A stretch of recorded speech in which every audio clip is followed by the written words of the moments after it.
Go. أعوذ بالله من الشيطان الرجيم بسم الله الرحمن الرحيم الحمد لله رب العالمين والصلاة والسلام على محمد عبده ورسوله أما بعد. We'll start with Al-Fatiha. أعوذ بالله من الشيطان بسم الله الرحمن الرحيم الحمد لله رب العالمين الرحمن الرحيم مالك يوم الدين إياك نعبد وإياك نستعين اهدنا الصراط المستقيم صراط الذين أنعمت عليهم غير المغضوب عليهم ولا الضالين آمين. Bismillah. So we want to start this morning. First of all, we thank Allah that we're here. Thank you, Imam, for the trust. And we want to take just 5 minutes to celebrate you and any successes that you may have had yesterday or in the last 2 days. So we ask you to type in the chat and be specific. Try to limit the story. If you want to get on and you want to speak, just tell us what the success was and limit all the story because we don't really have time for a lot of it, but we want to acknowledge uh, and celebrate the fact that you're putting this experience into your behaviors. And so the chat can help us. So does anybody want to share um, a success, a win, so we can celebrate you and celebrate us together? Something that you were able to do, put in your behaviors, or something that showed up in your experience from yesterday or the day before. Don't put nothing.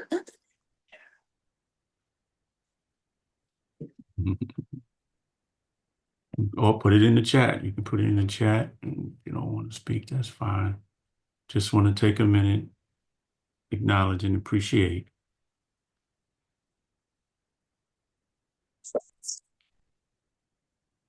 And, we thank Allah that we're here, we're able to do what we're doing.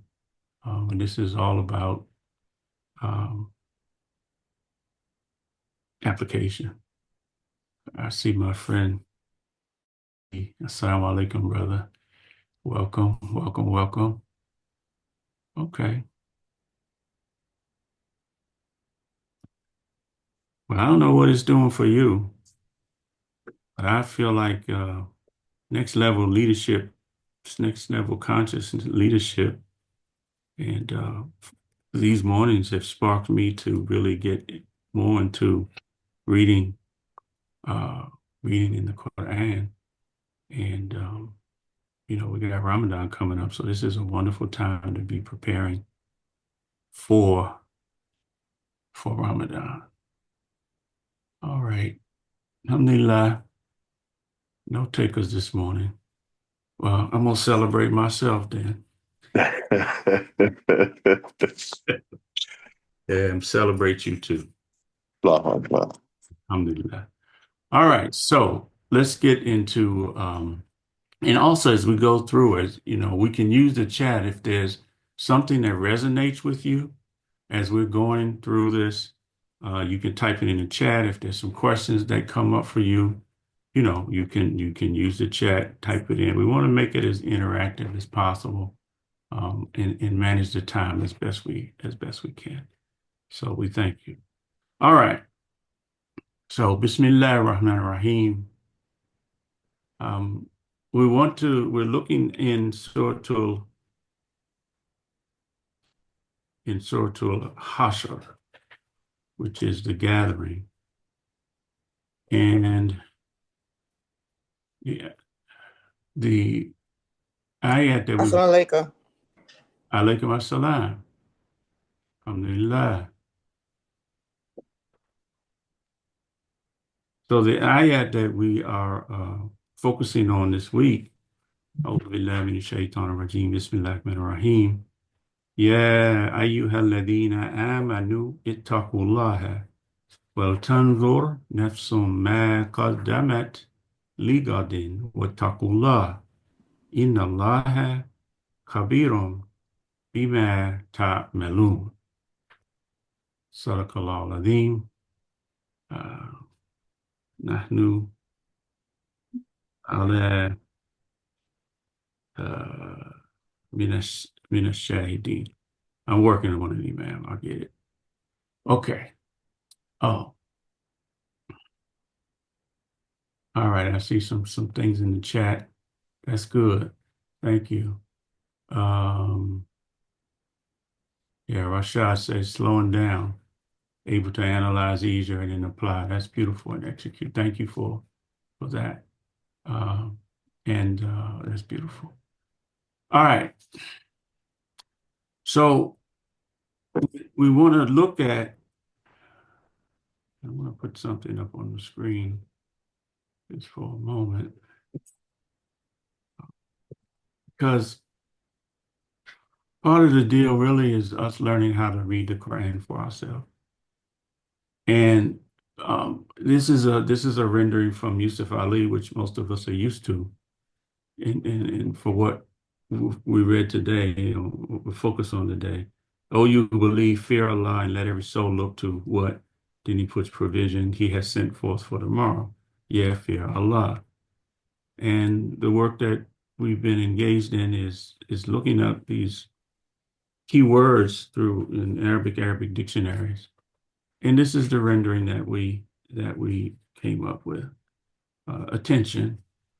All those who obeyed willingly and trusted, you are commanded to make God consciousness a protection for yourselves and from all the painful suffering. And let a soul think over and contemplate inwardly about whatever it did previously and whatever it prepared for the day of expected resurrection. You are commanded to make God consciousness a protection for yourselves from the punishments. All right. So over time, we know the instruction tells us that man is in loss and fear. But there's an exception. And those exceptions are those who are obedient, amanu, which is again the word here in this particular instruction. And they produce something and they cooperate in truth and in patience, perseverance. And we discovered this as a formula for resilience, right? And it requires us to be conscious, God conscious, which is the best dress. And those who are conscious, on them is no fear, no grief, right? Not fearing what's coming and no grief about the past. So the command here is again to be God conscious and regardful, as the Imam so eloquently explained to us yesterday. And this taqwa it's a logical solution as a protection from all the social ills. The universal definition of a believer is behaving in voluntary obedience to Allah and intensely trusting. It's like a strong trust in the Creator. And He wants us to pay attention and obey and ask for forgiveness because we know that to Him is the destination. So to be obedient, there's certain commands that we have to follow in our behaviors as proof that we're obedient and we're trusting. The command here is to be conscious. It's a state of awareness, regardfulness. That Allah is the one who's providing everything for our lives. Allah is Rabbil Alameen. And we believe that this level of consciousness, there's a lot of different consciousnesses. But the God consciousness is the highest level because it protects our soul, our heart, our mind, our body from states of suffering. It purifies our thinking and our feelings and our actions. As you said, slow down to be able to analyze and execute. It's a wonderful thing. And we can experience more joy and live from more powerful states of being from this consciousness. So why is it so important? And We mentioned the other day that, we had an opportunity to look up different ayats where the word taqwa was used to see what are the other words, energies, language that's associated with them. And if taqwa is a tree, then it has many roots. And it's a quality that, is about success and it's associated with truthfulness and sincerity. Another root is promotes listening, learning, understanding, intelligence. And as a result, when using those things, then they receive guidance. Taqwa is guidance. It's also gratitude is related to it, and moral consciousness and a peacefulness. And the obedient servant who experiences these things, you see that this taqwa is also related to Allah's forgiveness and His mercy and His love. Who wouldn't want those things, right? And it's also righteousness of the heart, and it produces good deeds. And those who are living on this vibe, they receive a great reward that's unlimited. It says it's ajrun azim. So I wanna put up grammar. We're gonna take a couple minutes and look at the grammar of one particular phrase, and then look at a reflection on that phrase for today. Define keywords, chat a little bit, and then see uh, what comes up for you in terms of how you might want to apply it today. Does that sound all right? Can I get a thumbs up or a whoop whoop or something? Uh, yeah, yes. Alhamdulillah, we see you. Whoa. Yeah, thank you, thank you, thank you. All right. So wait, get the share up here. Right here. Imam Muhammad Rahimahullah alayhi, he would say, I see you. Thank you for that thumbs up there, Najma. He would say maybe one phrase if you could hear it, and it would change your whole life. And the phrase of many that we heard was learn to read the Quran for yourself. Get off the plantation of translation. So some of you on here, I know some of the students, you're able to follow along with this. But you can't understand the language unless we understand the grammar, which is the foundation. And so we've been focusing on, attention, those who are obedient, be conscious of Allah. It's a command, it's an order from God. And today we're going to focus on this phrase, well, tanzur nafsun ma qaddamat ligad. Wattaqullah is actually two phrases. And when you see these words, it's like it's a conjunction. I liken it to when you take Amtrak train and you want to move between one car to the next car. There's um, I'm gonna call it a contraption that connects the two cars together. And so when we see this wire, which means and, this is like connecting the two phrases together. And this particular verb, tanzor, is for those who, again, in grammar classes, they call it a just verb, and it's not a command, but it's like a demand. So, if I said, Kadir, go open the window, that could be like a command verb. But if I said, let someone open the window, I'm not really commanding, but I am making a demand. And so, between the command of being conscious, Allah here is making a demand, right? And you look at his language before I go into ours, let a soul look at what it sent forth. This is past tense, so it's what's already been done.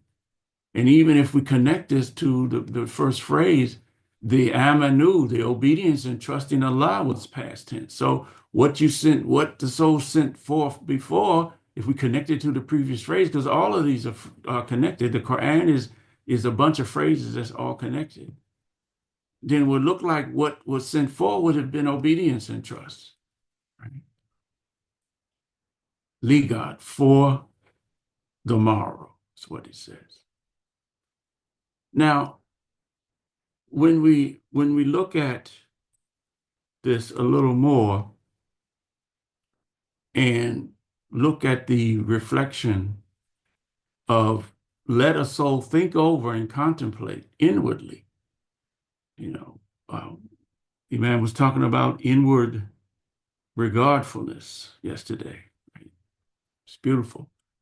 So contemplate inwardly about whatever it did previously, whatever it prepared for the day of the expected resurrection. And as the soul receives all of those roots we talked about, those positive energies, then it can contemplate from within itself.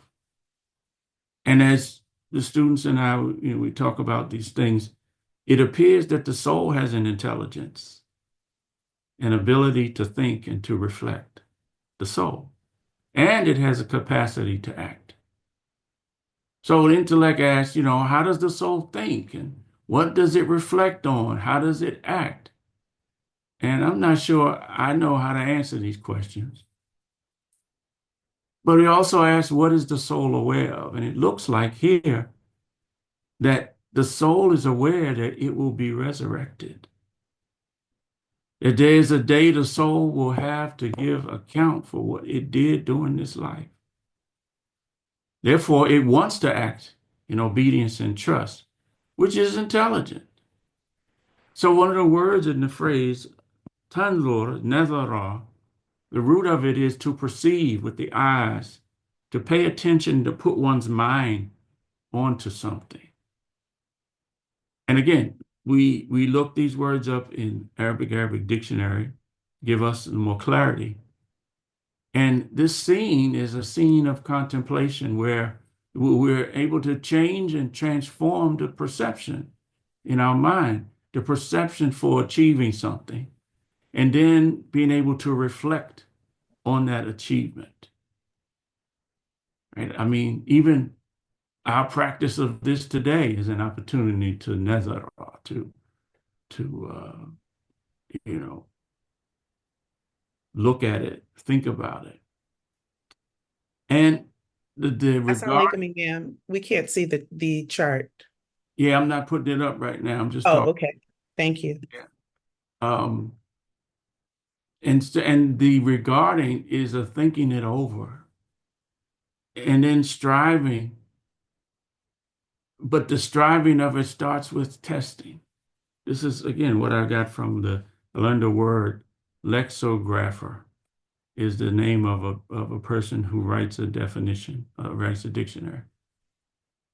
And so this thinking it over and striving after what you want to achieve is a test like a medical checkup, And then you have a certainty that you're going to experience the thing is coming after the test.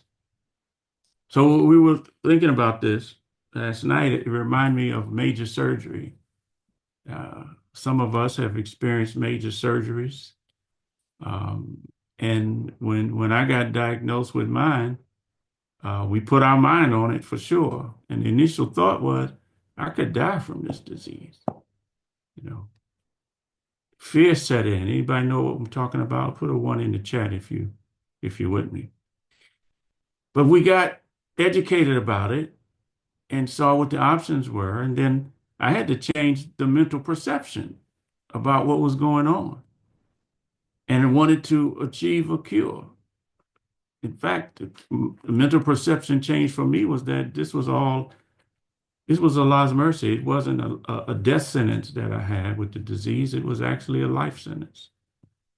And it was Allah's mercy. So thinking it over, and then you strive for the cure, but there's got to be testing, right? Blood tests, MRIs, chest x-rays, etc. And I realized that I still was going to have to experience the surgery after all of the testing. It was scary. And the lexicographer Al-Raghib Isfahani, which is a famous dictionary that we use, talked about seeking to apply the perception often, even when you might be in some state of blindness. Because going through the experience, the surgery, you're really blind, you never seen it before, you never done it before, it's uncertainty. And you got to deal with that perception in private. So this nether vision or perception here is not about a surgery, it's about something else that's more important. And so we found this word in Surah Al-Qiyamah, and I will put this up so you can kind of read along with me here. And this is Yusuf Ali's rendering of these ayats from number 10 on in Surah Al-Qiyamah. That day will man say, where is the refuge? Where is the protection? By no means, no place of safety. Before your Rabb, your Lord, that day will be the place of rest. That day will man be told all that he put forward and all that he put back. Nay, well, I say nay, no. Man will be evidence against himself. Even though he were to put up his excuses. Move not your tongue concerning, he says, the Quran, to make haste. It is for us to collect it and to promulgate it. But when we have promulgated it, follow its recital. No, more. It is for us to explain it. But men, people, you love the fleeting life, the temporary life, and leave alone the hereafter. Some faces that day will be bright and beautiful. And this is 23 is where the word Nazarim, is looking towards their Lord and like a spectator. I envision a face that's, getting a good report and the face beaming with anticipation and excitement, but as a spectator, you're watching. And some faces that day will be sad and dismal in the thought that some backbreaking calamity was about to inflict them. So this idea of observing and watching, and the next phrase is it's a command to be conscious. The observing, the changing, the mental perception about what a soul is sending forward for the day of accounting is sandwiched in between the command. The command to behave with God consciousness comes in front of it and comes after it. So Allah is emphasizing this command to all human beings that's ever lived, that's living now, that will ever live in the future, that you are commanded to make God consciousness as a protection for yourselves from the punishments. And even in the word, in the dictionary definition of this, the word punishments is plural. And we know there can be physical punishments that we can see and they are apparent. But might there be spiritual punishments? Might there be mental punishments, emotional punishments as well? Yes.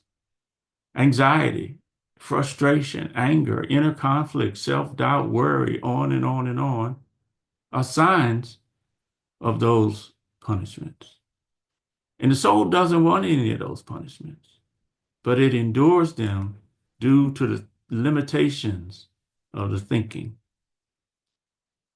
And often we think of intelligence as only related to the mind or the brain or book reading. But it seems that there are many different intelligences. The soul has an intelligence to be able to think and reflect and contemplate on its own.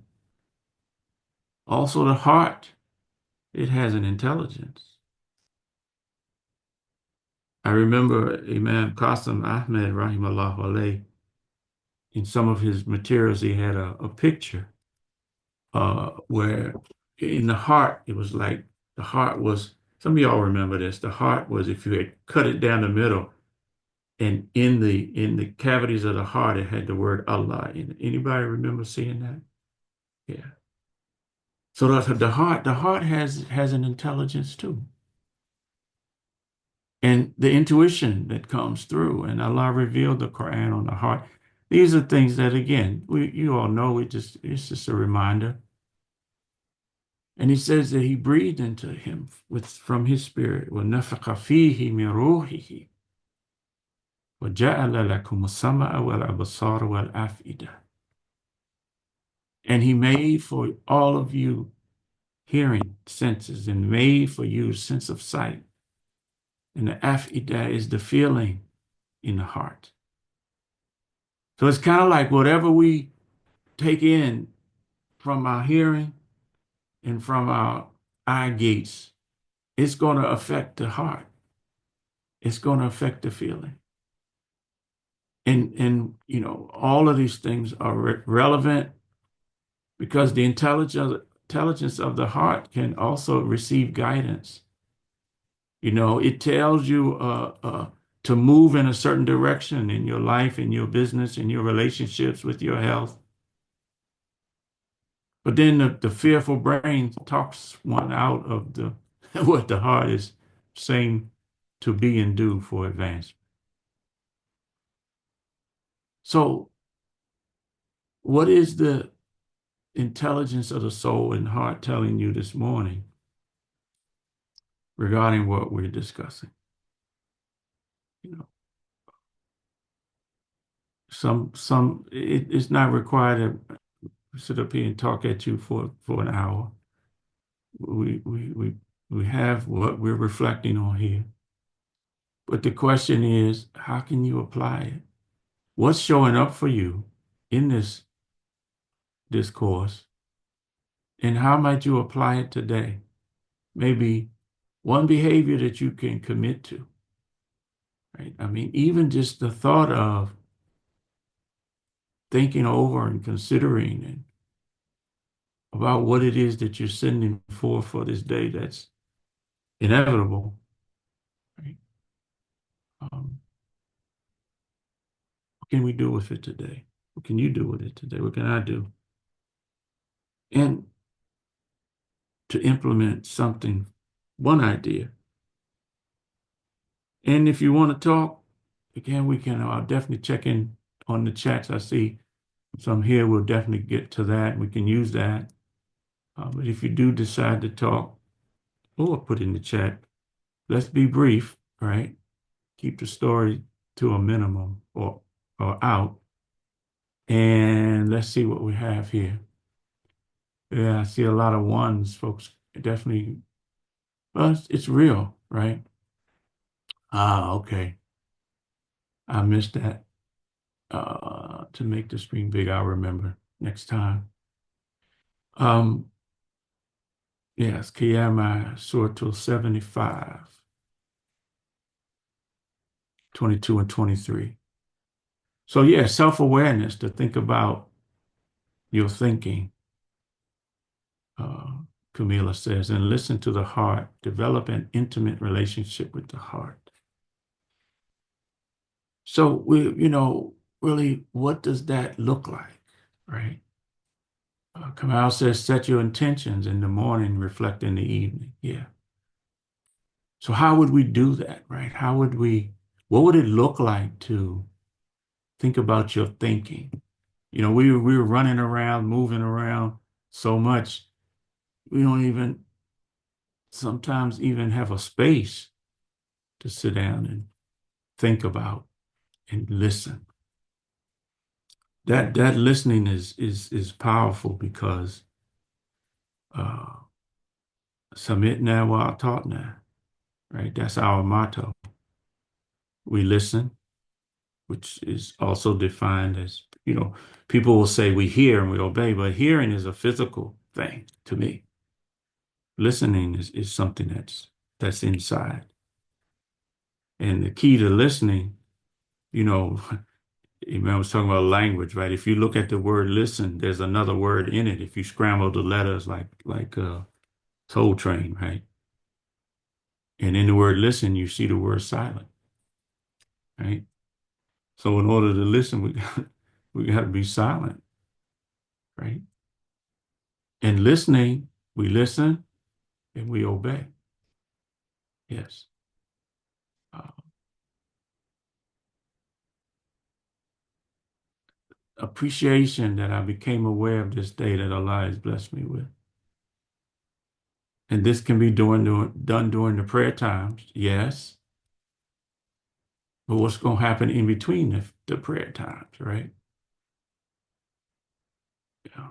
It's almost like, and I'm recalling this from some years ago when we were part of a Halaqa like this. It's almost like we're in a cave right now. You know, we're in a cave with the Quran right now. And we're going to absorbing this energy. We want to remember to make our 2 rakahs, 15, well, when we get done, 15, 20 minutes after the sun rises. And then we're going to move into our day. And we're going to be coming in contact with a whole bunch of energies, right? So this, the intention, as you say, to pay attention to this energy and what's coming up for you inside, um, and see again how we can put it to practice.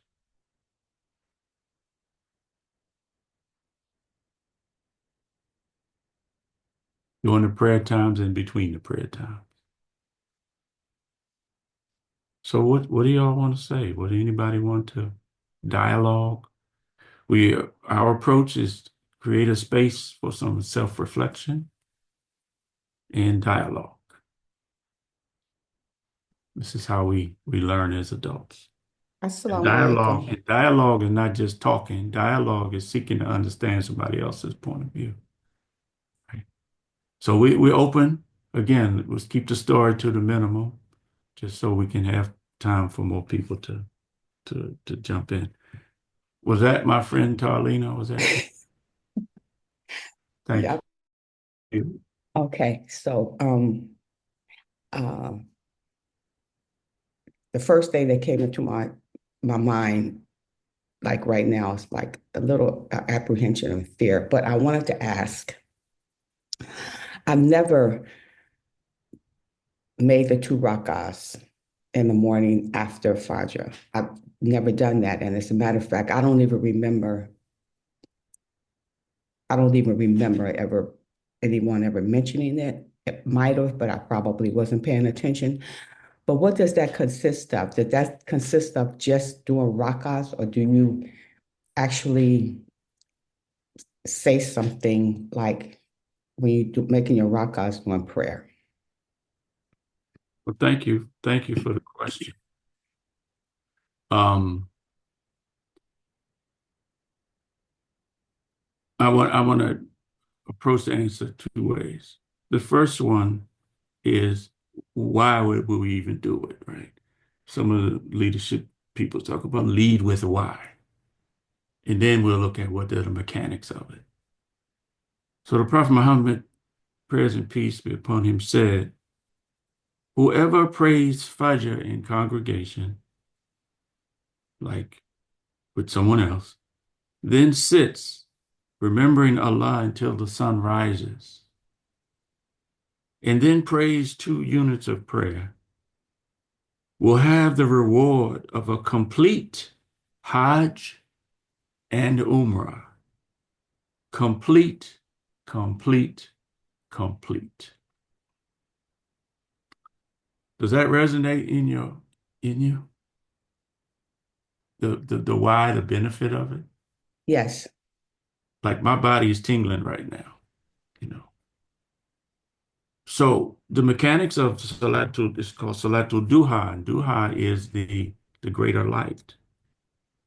And you pray it 15, 20 minutes after the sun rises, from that time up until Salatul Dhuhr.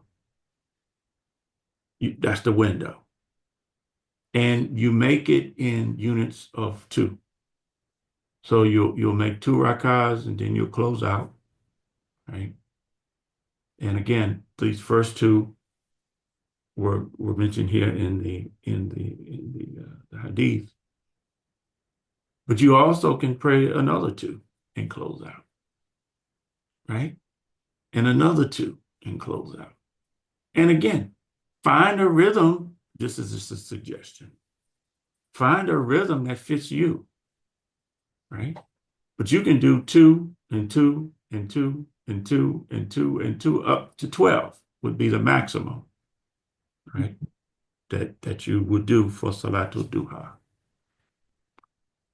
And you know, as we continue the journey, the Quran gets in you. I mean, I can. So what happens in the two rakahs? Thank you. Got my buddy here with me. um, you pray just like you pray in the other two, Regular. Okay. right? I don't know of any special thing. I mean, ma'am, you know, we're open for any guidance you want to shed on it.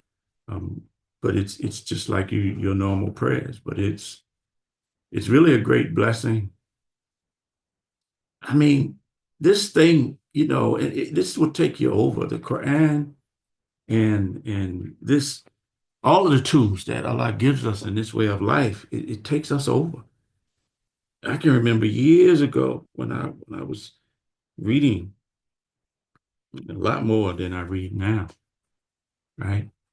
Yeah, you'll make al-Fatiha, you know, just like you do your prayers. You make a surah or some ayats from a surah, right?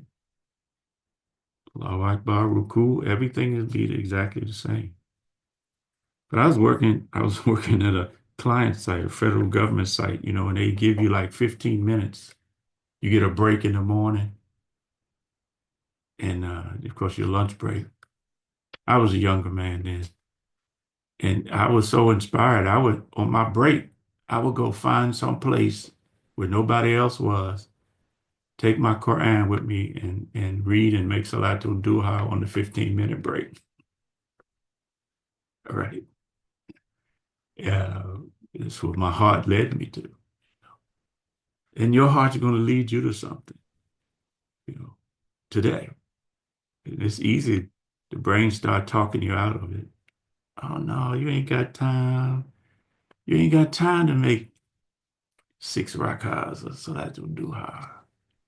You ain't got time to read your Quran today.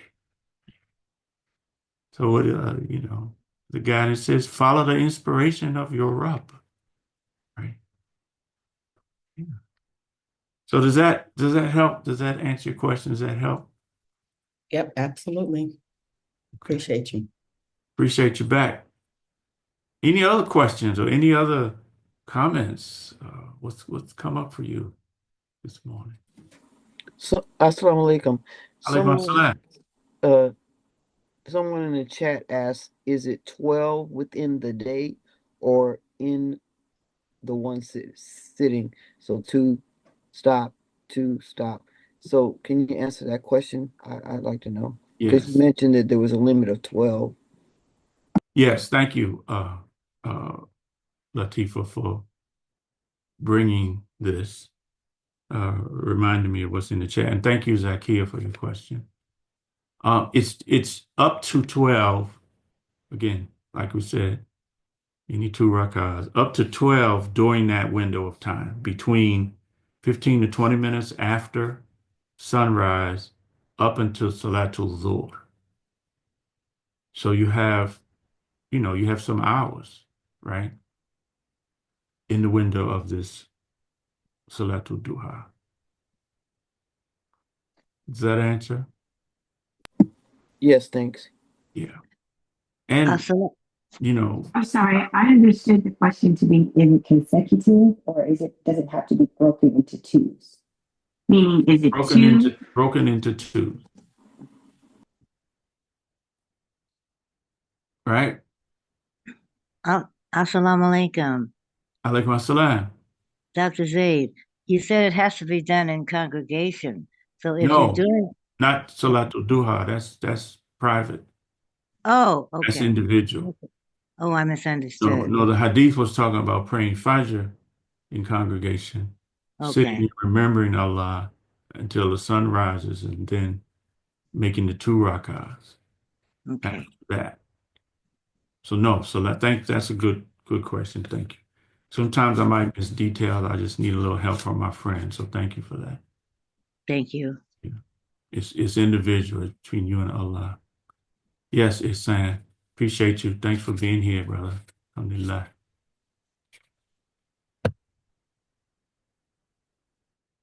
All right. What else y'all got?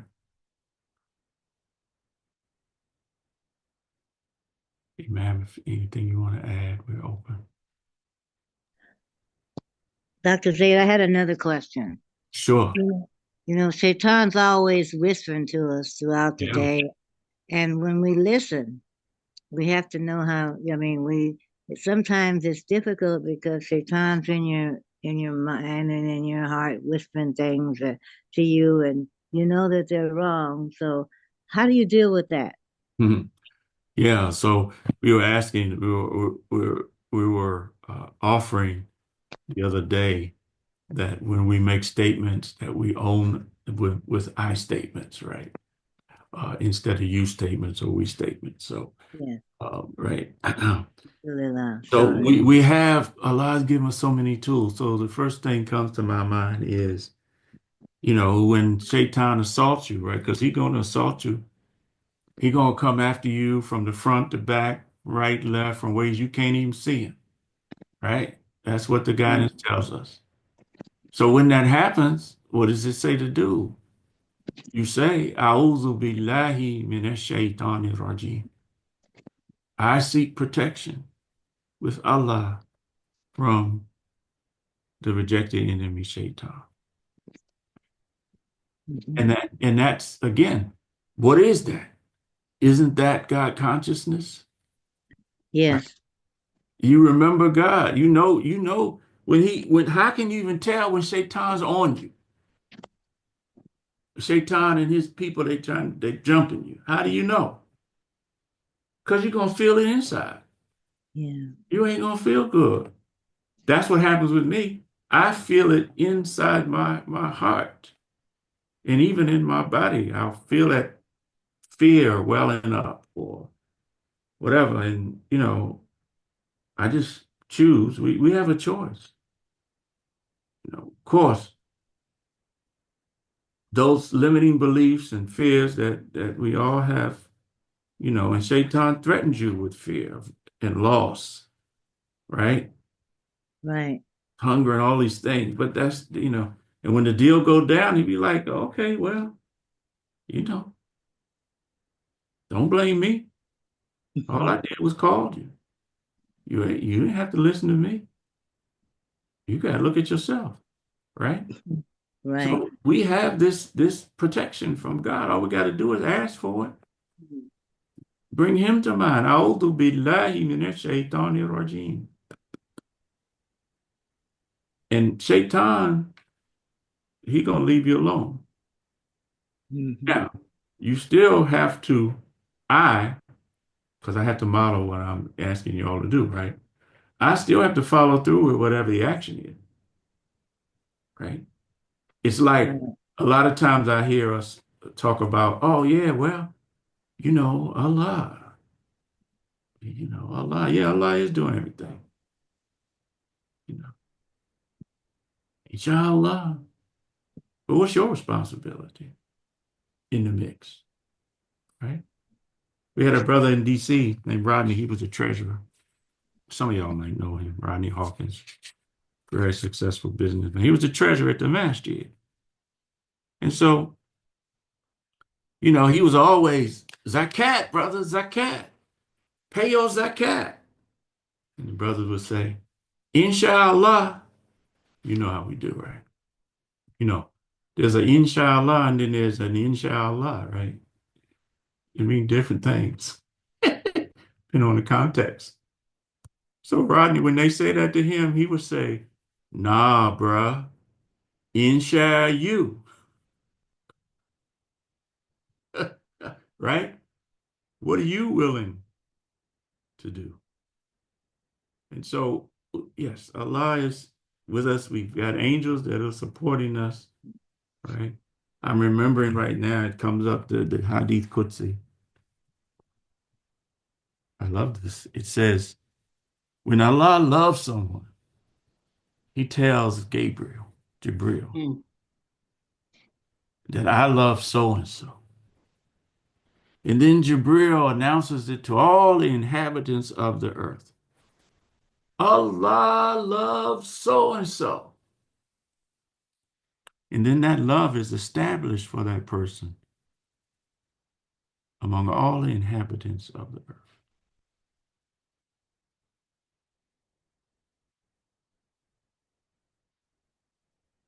May Allah give that to us, right? And there's another half of that Hadith Qudsi too. The opposite. But we'll just leave it there because I want to focus on the love part. That's what I want. Thank you for the questions. We have a few more minutes. Are there any other questions or any other Assalamu alaikum, comments? Brother Alaikum Yunus. assalam, Zakia. Thank you. You know, just listening to, the protection of Allah and how Shaitan has a tendency to navigate within the situation. And I'm going to go back to my situation with the broom the other day. Mm-hmm. The process for me started out, okay, I need to have my broom cut. And I'm going back where I'm accustomed to having that done. Feeling okay about it, just, real good. Got my broom in my hand, sashaying down through the corridor looking for someone. And the interaction between my heart and what I was feeling coming from the manager, I found myself standing very strong in my position. Okay. And Yeah. I'm standing, I mean, literally standing very strong. My feet, I was paying attention to how I was, my posture and all of that. And I could feel myself generating some negative energies talking to this lady. Mm-hmm. And then all of a sudden, there was a shift in my thinking, because then I became conscious of my whole body structure at that point. And I remember stepping back. And when I stepped back, my whole consciousness changed, my language changed, my body structure became calmer. Because I was realizing that, okay, Zakir, you need the answer that you need to get your broom cut. So I think and talking to myself standing in this corner, I think you need to just shut up and see what your body Yeah. is saying and what your mind is saying that you need to do right now. And listening to what you're saying today is that how Shaitan just integrates into my psyche at that point. And I could have almost lost control of that situation. And stepping back and saying, okay, Allah, what's happening here for me? And it was really significant to me. And I've been thinking about that whole situation and how to uh, coordinate that kind of feelings and impressions into my life each day since then. And Yeah. And I find that my day is so much smoother, and start working on the broom, and the broom is really pretty. That's So nice. That's I nice. just, So I want to celebrate you. I can't seem to get up off of that situation. So there's something else going on about that whole situation. Alhamdulillah, I can't talk no more, but It's all I right. just Look, wanted to share that. it's like Latifah says, we feel you, and thank you for the gift of sharing, right? Because we all can resonate with what you're talking about, right? And the emphasis for us in this moment is not so much shaitan, right? It's the protection of Allah, right? The consciousness of Allah is what we want to focus in on. And we have a formula we talk about. There's five primary drivers that are part of the human operating system and the foundation for behavioral psychology. And they are: what you believe leads to what you think. What you think leads to what you feel. And the feeling is where the energy is. And how we feel is how we're going to act, the behaviors, right? And those behaviors is what gets us results. And then the results reinforce what we believe.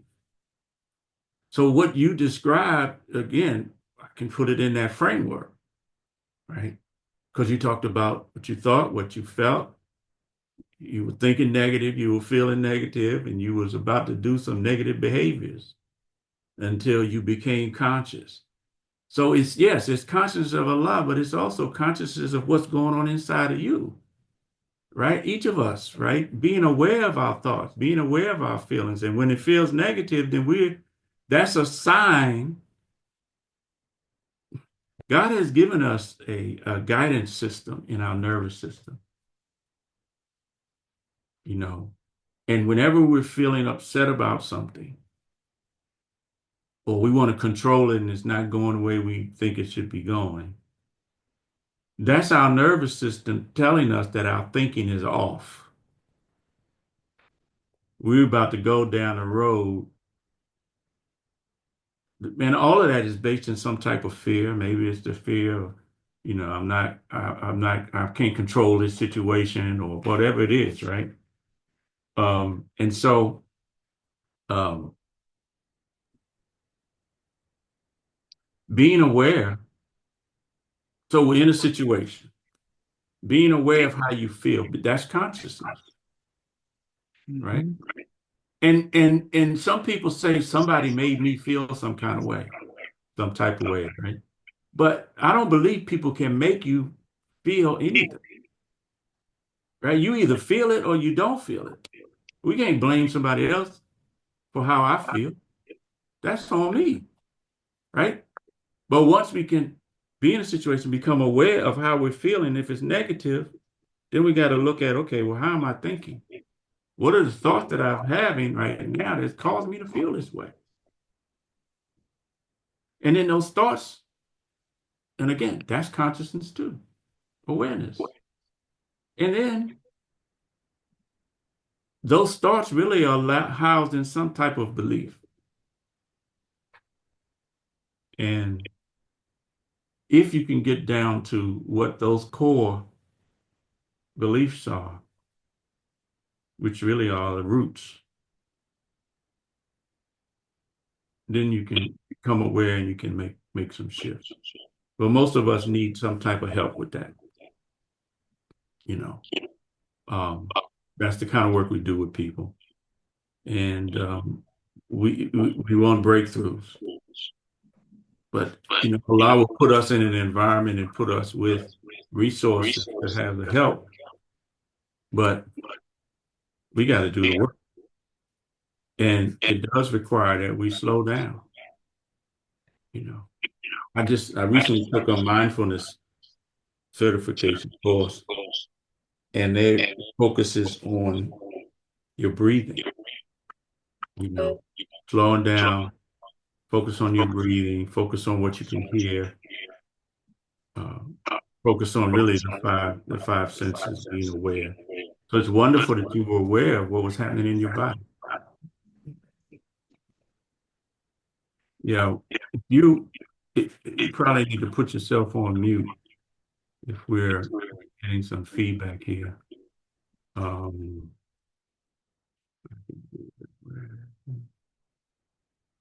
does that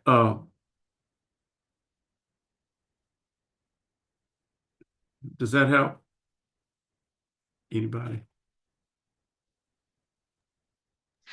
Yes, that's Yes, helpful for me. Yeah, yes, it Yes. does.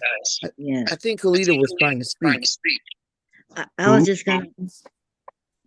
just gonna say that when you pass, when you pass that Rubicon where When you, I pass, I'm sorry, when I pass that Rubicon where I go off on someone, oh man, the feeling that you have when you realize that you're trying to dupe you. the And feeling I have, the feeling I know I how have when I realize that I've been duped by Shaitan, especially when I can't make it right with the person that I Yeah. went off on. And so I don't like that feeling. So I really am conscious of the way that I work and talk to people because that's the worst feeling in the world.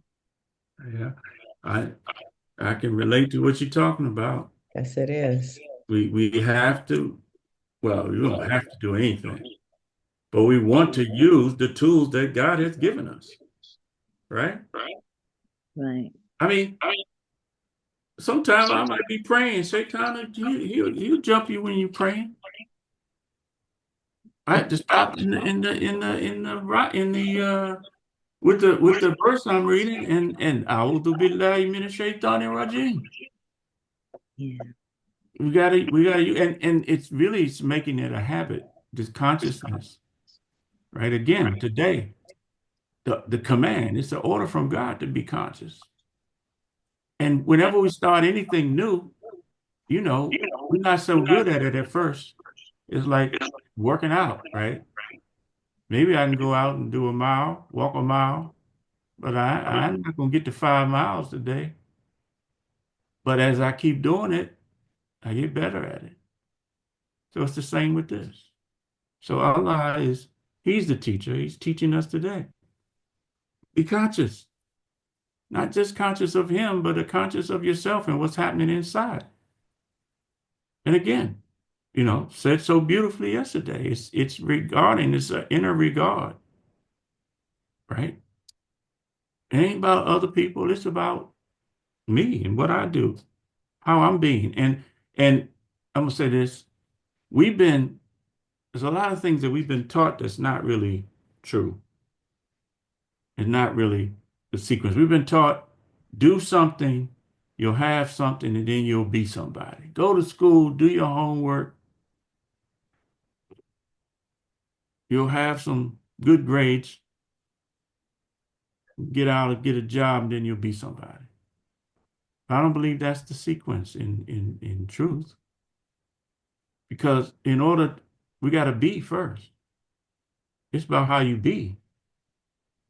And when we be, and this is identity. And again, this was mentioned yesterday. I got my notes. Are y'all reading over your notes? Read them over within 24 hours so that you can retain it. Because it's what we be that's going to allow us to do, and what we do then allow us to have. And this root of consciousness is a major key. Thank you, Ali, Rashad. Yes, yes, yes. We're going to do something a little different tomorrow. Allah. Since it's Friday, we've been instructed to read Surah Al-Kahf on Friday. So we invite everybody to come back. Those of you who are readers of the Arabic Quran, if you choose to, you'll have an opportunity. But this is not come and let me practice my reading. It's because we want to get through the surah in the time that we have, right? So we invite you to come, and even if you don't read Arabic Quran, just come and be in the presence and the vibration of it. and you'll feel something. And when we feel better, we do better. And when we do better, we have better results. So we're going to sign out on time at 7:30. We appreciate you all. We thank you, Allah, for allowing us to be here. We thank you all for being here. And yes, year of the Quran. Allah, Imam put in here, if you're not reading, I'll read it. Allah does not burden the soul beyond what it can bear. Yeah. And I add my own commentary to that, which is no matter what you think. That's just, I gotta be me. Religion is easy, and no one overburdens himself in religion except that it will overcome him. So be moderate, do the best you can, and give glad tidings. Thank you for putting these in, Imam. The most beloved deeds to Allah are those done consistently, even if they are small. So, we thank you and consistency.